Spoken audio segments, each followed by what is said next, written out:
Zdravím vás všetkých, ktorí ste si v tomto momente zapli toto. Ja som Osák a ako prvé by som sa vám chcel ospravedlniť za to, že som priniesol toto video neskôr ako o 3 dní, ale môžem vám sľubovať, už sa to viacejkrát nestane.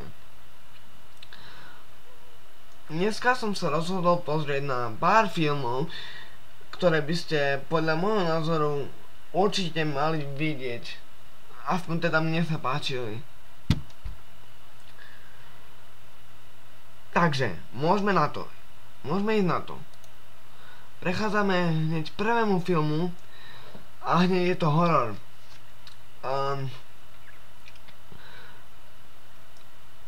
Film sa volá Chuckyho kliatba. Určite poznáte Chuckyho zo starého filmu. Detská hra. Boli to vlastne také začiatky hororu. A toto by som nenazval remakeom, ale nazval by som to takým voľným pokračovaním, nie úplným pokračovaním detskej hry, nie záväzným pokračovaním detskej hry, ale lebo detská hra mala 2 diely, takže nenazval by som to takýmto pokračovaním ako detská hra 3, ale nazval by som to takýmto voľným pokračovaním, keďže tam vystupuje Chucky a babika Chucky a povedal by som, že to je také voľné pokračovanie, pretože nie je to ani remake, ale odohráva sa v inom prostredí s iným dejom. Takže o čom tento film je? Film je o tom, že do istej rodiny sa dostane babika Chucky nejakým spôsobom sa dostane babika Chucky do rodiny, a to tak, že poštár vlastne, alebo kuriér teda, alebo poštár je ako chcete, priniesie túto babiku do rodiny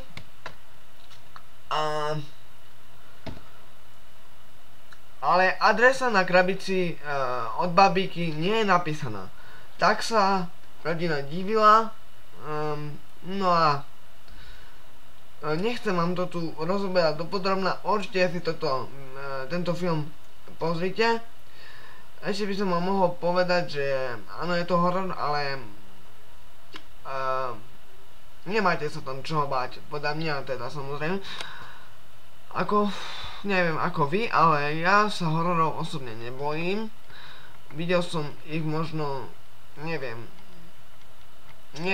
presné číslo, ale dosť som ich videl a hororov sa nebojím, ale určite vám odporúčam pozrieť si tento film. Takže ako ďalší film tu máme The Interview.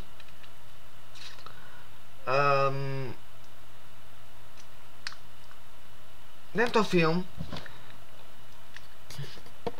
sa odohráva v USA,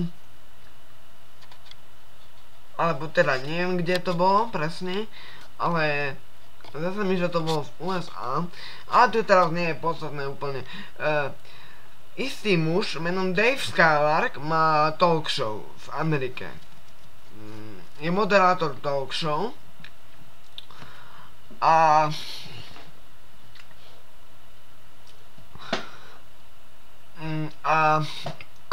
pardon, istý muž menom Dave Skylark je moderátor talk show v Amerike a Dave Skylark svojmu režisérovi jedného dňa prezradí to, čo sa dozvedel na internete. Bude to konkrétne to, že diktátor Severnej Koreje, neviem ako sa to skloňuje, to je jedno, diktátor v Severnej Koreji, teda Kim Jong-un sa dozvie, teda ten Dave Skylark sa dozvie, že Kim Jong-un, teda diktátor v Severnej Koreji, ktorého ľudia, obyvatelia Severnej Koreji považujú za boha, má rád vlastne americkú zábavu a jeho obľúbenými televíznymi programami sú Teória veľkého tresku a samozrejme aj Skylark Tonight, tak sa volá tá jeho talk show, Skylarková. No a tak prídu do tej Severnej Kóreje vlastne, aby s ním urobili to interview v jeho talk show, no vlastne v Skylarkovej talk show a uvidíte sami, ak sa rozhodnete práve pre tento film. Ďalej tu máme film Zhulená dvojka Cheek a Chong. Kto nepozná Chika a Chonga, tak určite si pozrite aj ich normálnu, teda hranú verziu. Toto je konkrétne animovaná verzia. Je to takisto tiež voľné pokračovanie Chika a Chonga. Určite si pozrite tieto filmy s Chikom a Chongom, je ich dosť. A tento film netreba veľmi komentovať, treba si ho pozrieť. Tento film prináša zábavu, smiech a niekedy aj slzy. Samozrejme u mňa z toho, ako som sa smial, samozrejme, len z toho tie slzy vznikli. Takže veľmi dobrý, zábavný film a určite si ho pozrite. Je to taký film dobrý, takže veľmi odporúčam. A presúvame sa k poslednému filmu, Automata. Tento film som videl predvčerom na jednom prednedávnom, alebo teda predvčerom na jednom nemenovanom televíznom kanáli. A tento film sa odohráva v roku 2044. Je to, ako ste mohli z tohto vyvodiť, že sa odohráva v roku 2044. Je to sci-fi film, je to konkrétne sci-fi kriminálna dráma, sci-fi kriminálny thriller, nie dráma, vlastne o robotoch, ktorí sú nastavení na dva protokoly, ktorí fungujú na dvoch základných princípoch. Prvým princípom je to, že nesmú ublížiť žiadnemu človeku, a druhým princípom je to, že sa nesmú akokoľvek sami modifikovať, teda opravovať v preklade, aby som to lepšie vysvetlil. A začína to takto. Jeden policajt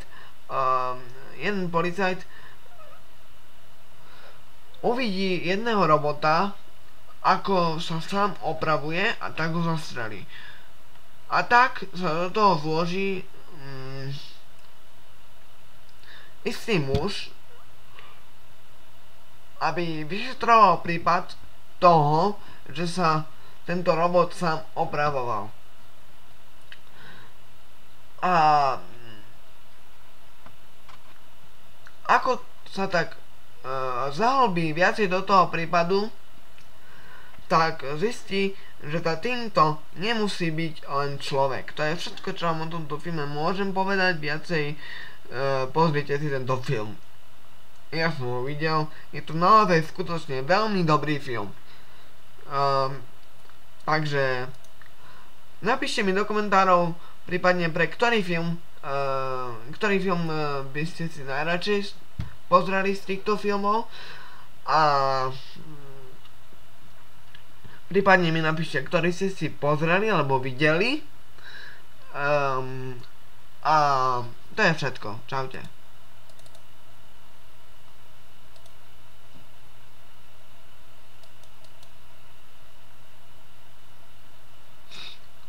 Takže ja som Osák.